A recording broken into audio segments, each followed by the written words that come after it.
Assalamualaikum warahmatullahi wabarakatuh. Perkenalkan, nama saya Sulis Serianto, NPM 20211301 dari Prodi Manajemen Fakultas Ekonomi, dan saya berkuliah di Universitas Siapis, Papua. Nah, pada kesempatan kali ini saya akan membahas soal yang berkaitan dengan materi project tracing. Nah, di sini saya sudah memaparkan contoh soalnya yang saya akan bahas, di mana terdapat activity A, activity B, C, D, E, F, G. Pertama-tama kita itu membuat jalur krisisnya, di mana di sini saya menggunakan metode AUN untuk menggambar jalur kritis. Nah, pertama-tama itu kita buat jalur kritisnya. Activity A, B, dan C itu activity pertama, yaitu yang artinya tidak ada activity yang mendahului activity A, B, dan C. Nah, kita gambar seperti ini. Nah, dikarenakan C itu tidak ada yang mendahului, agar aktiviti A dan B, C itu terhubung, maka kita buat titik start di awal-awal pembuatan jalur kritisnya. Dan kemudian activity D setelah activity B. Nah, itu kita buat, kita hubungkan activity B menuju activity D, yang artinya itu setelah melakukan pekerjaan B, maka akan dilanjutkan ke pekerjaan D.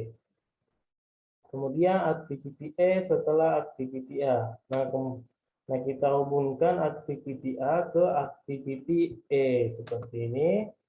Kemudian activity V setelah activity CD. Nah, kita lihat activity CD ada di sebelah sini, dan di sini kita hubungkan menuju activity V. Nah, yang terakhir itu activity G setelah activity B. Jadi kita hubungkan activity B menuju activity G.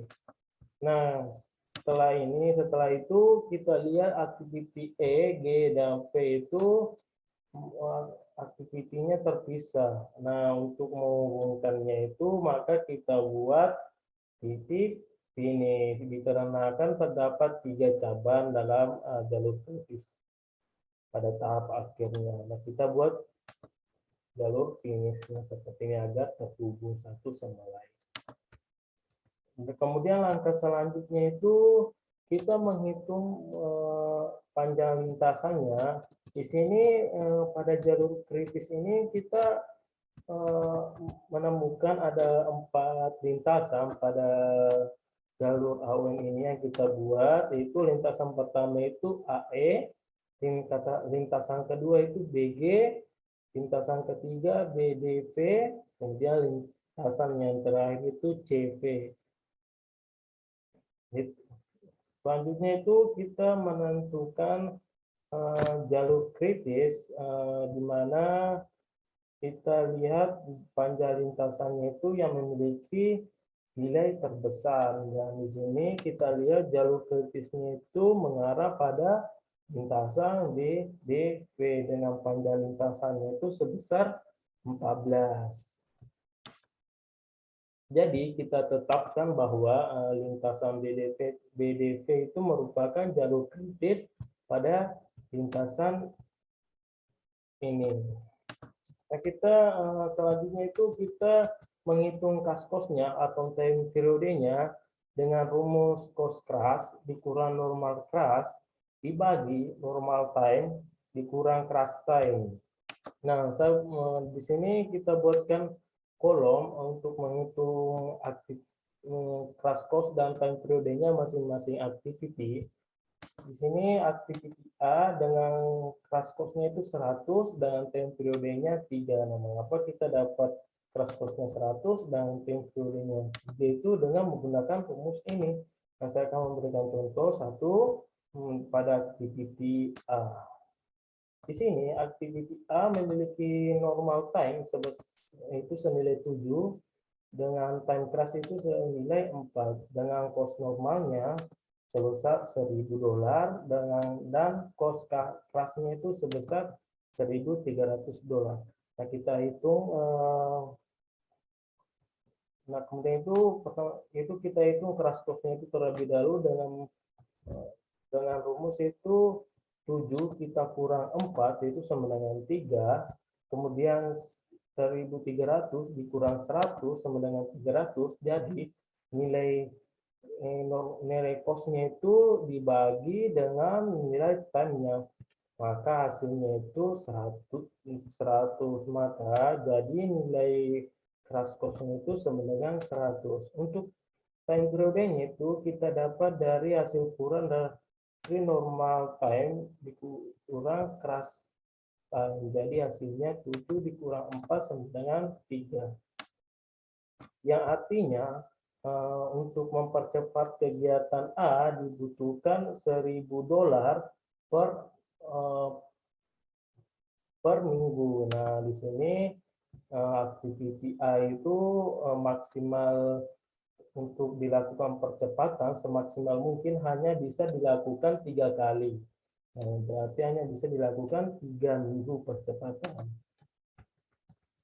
Begitu juga dengan activity B sesuai dengan rumus yang di atas. Activity B dan nilai crash cost itu sama dengan 200 dan time periodenya itu sama dengan 100. Angka untuk mencari crash cost-nya dan time periode pada activity B itu sama dengan tadi yang saya jelaskan untuk activity A. Kemudian activity C, crash cost-nya itu 150 dengan time periode 2, dan activity D, crash cost-nya itu sama dengan 50 dengan time periode 1. Activity E, crash cost-nya itu sama dengan 200 dengan time periode 2. Activity V, crash cost-nya itu sama dengan 200 dengan time periode 3. Nah, adapun activity G, di sini crash cost-nya itu sama dengan 0 dan time periodenya itu sama dengan 0.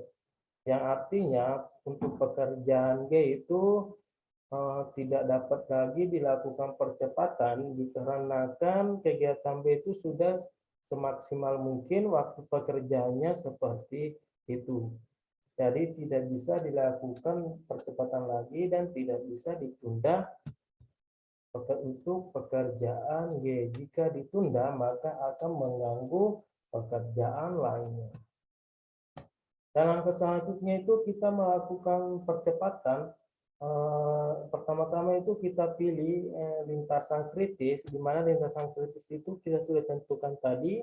Kita pilih lintasan BDV dengan panjang lintasan 14 minggu.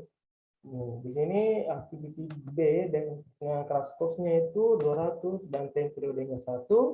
Activity B crash cost-nya 50 dengan time periode 1 dan activity V crash cost-nya itu 200 dengan time periode 3. Nah, pertama itu untuk minggu pertama kita lihat untuk melakukan sebuah percepatan pada sebuah kegiatan, kita lihat biaya percepatan semurah mungkin atau sesedikit mungkin.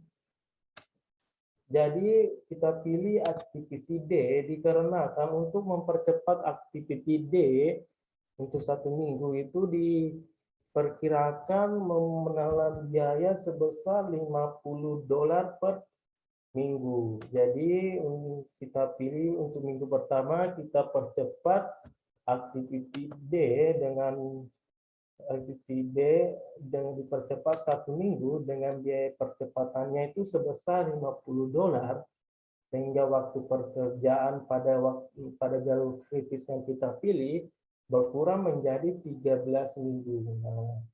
Nah, dari awal kan jalur kritisnya itu normalnya itu 14 minggu untuk menyelesaikan sebuah pekerjaannya. Dikarenakan dilakukan percepatan pada kegiatan D, maka berkurang 1 minggu, maka hasilnya itu sama dengan 13 minggu untuk jalur kritisnya itu pekerjaan pada jalur kritis yang kita pilih.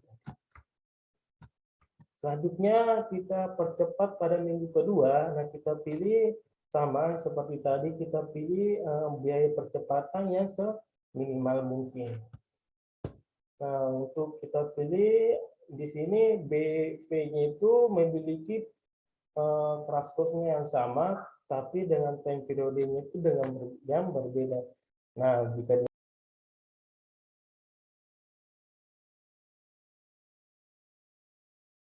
itu yang tinggi, jadi kita pilih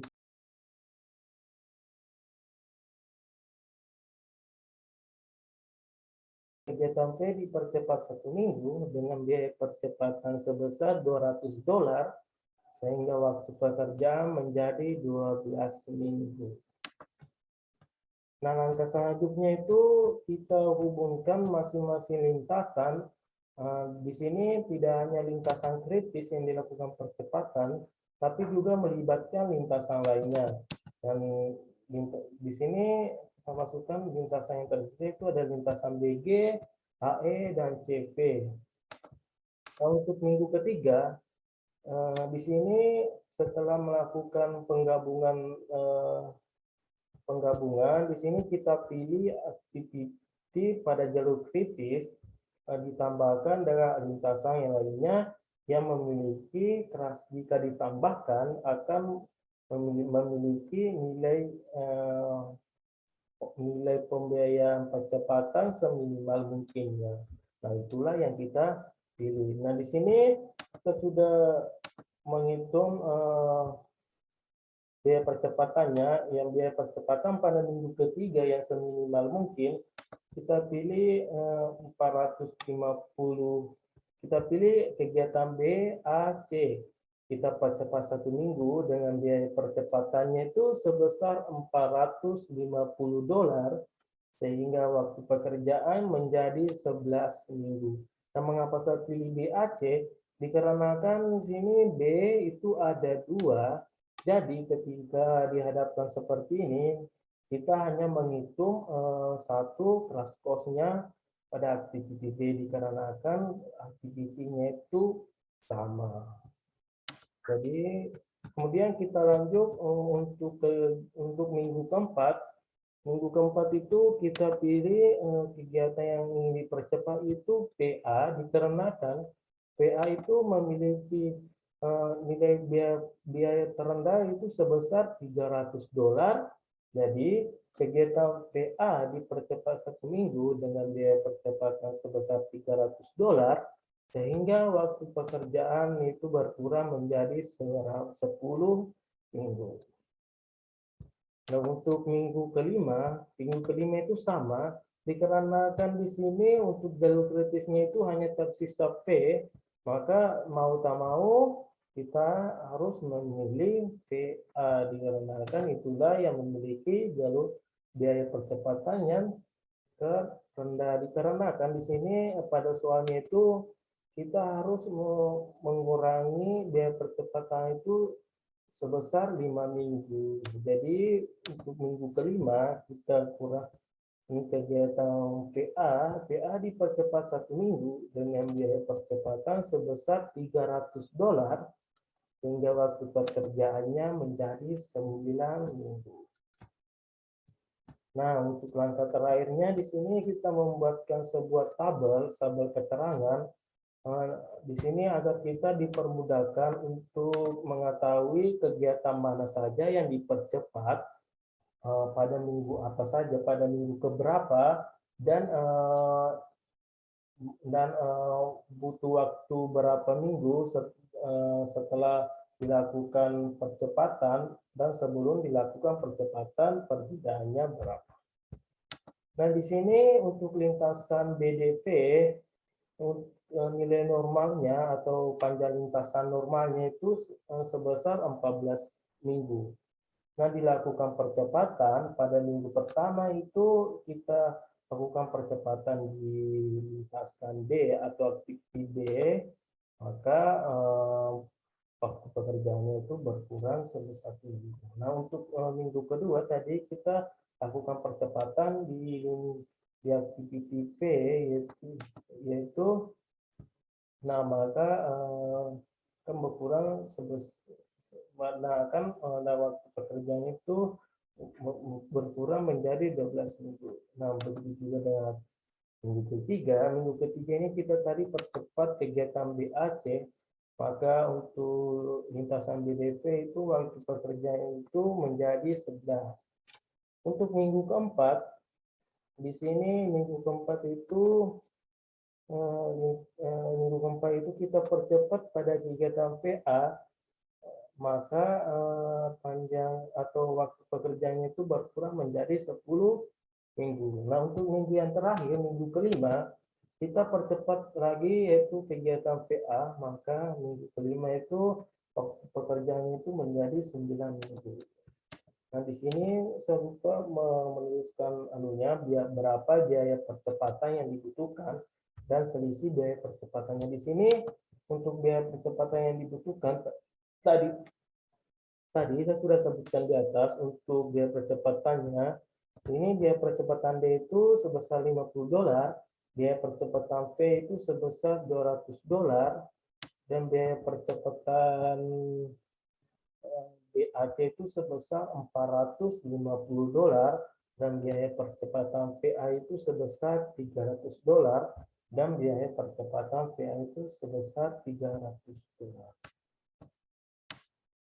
Nah, seperti ini. Nah, itulah pembahasan dari saya. Mohon maaf bila ada kekurangan dalam penyampaian kata dari saya sendiri. Saya tutup pembahasan ini dengan mengucapkan Assalamualaikum warahmatullahi wabarakatuh.